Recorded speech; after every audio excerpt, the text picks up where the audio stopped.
When it comes to the extreme discourse about the WNBA lately, I wonder, can't people just shut up and watch women dribble? Ever since college basketball phenoms Caitlin Clark and Angel Reese entered the WNBA as rookies this year, mainstream interest in the league has skyrocketed. The game between Reese's Chicago Sky and Clark's Indiana Fever pulled in nearly 3 million viewers, the most for a WNBA game in 23 years. All of this has been years in the making. Viewership for college women's basketball has been increasing steadily over the past several years.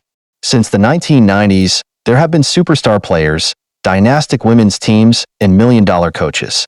I remember as a young player looking up to Lisa Leslie, Cheryl Swoops, Diana Taurasi, Sue Bird, and watching the University of Tennessee Vols coached by the pioneer Pat Summitt. All of this history is there to learn. And the present is also filled with spectacular young players such as Reese and fellow rookie Cameron Brink, as well as a host of amazing veterans such as Taurasi.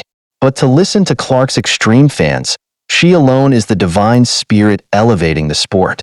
Enjoying the 22-year-old newcomer from the University of Iowa is not enough. Her acolytes demand that all fans and the league itself must bow down and express gratitude for the interest in Clark, especially the interest from white and male audiences. Implicit is a threat that if Clark doesn't get what they believe that audience, deserves, their interest could be taken away at any time. Given that the WNBA is more than 60% black, it's hard not to feel like the new fans are using Clark as a proxy for their own issues and attitudes about race, sexuality, and gender. Take the recent decision to leave Clark off the Team USA roster for the Paris Olympics this summer. The announced team is stacked with veteran talent, a female dream team, including Taurasi and her Phoenix Mercury teammate Brittany Griner. Sabrina Ionescu and Brianna Stewart were also named. No rookies were named to the team. No players under the age of 26 were chosen. But for 2 weeks, commentators have been squawking about how women's basketball is missing the greatest opportunity ever to grow the sport. Writing for USA Today, columnist Christine Brennan described the Olympic decision as a snub and charged that USA Basketball dumped Clark. Barstool Sports came out with a t-shirt with 5 images of Clark, each holding one of the 5 Olympic rings. The only player that matters, the shirt declares.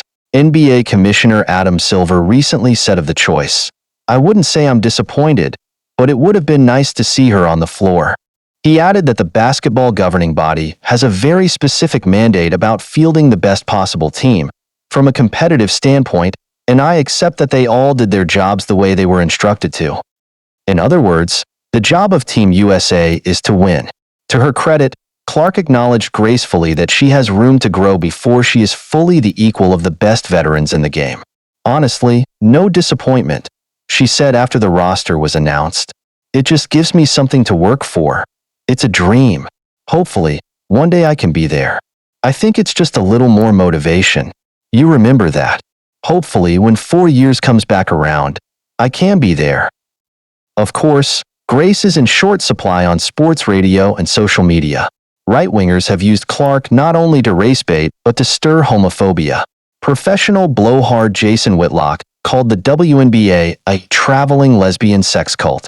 Whitlock continued, "It's being very hostile towards Caitlin Clark because they'd like to break her, ruin her, and destroy her so that they can install a lesbian or a black woman, preferably a black lesbian woman, as the face of this league. Have you ever heard one of them talk about what men have done for them?" When asked about her name being weaponized to push racism and misogyny, Clark said, "I think everybody in our world deserves the same amount of respect. The women in our league deserve the same amount of respect.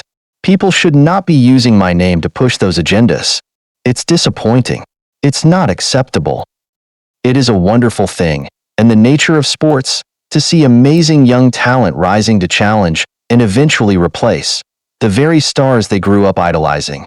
Clark is rising into the great and growing tradition of women's basketball, and doing so with grace and maturity. But she just arrived in the WNBA.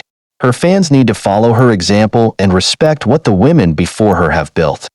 But this is the crux of our cultural and political moment, right? The rise of the WNBA coincides with a broader wave of conservative male forces claiming to save America from various threats.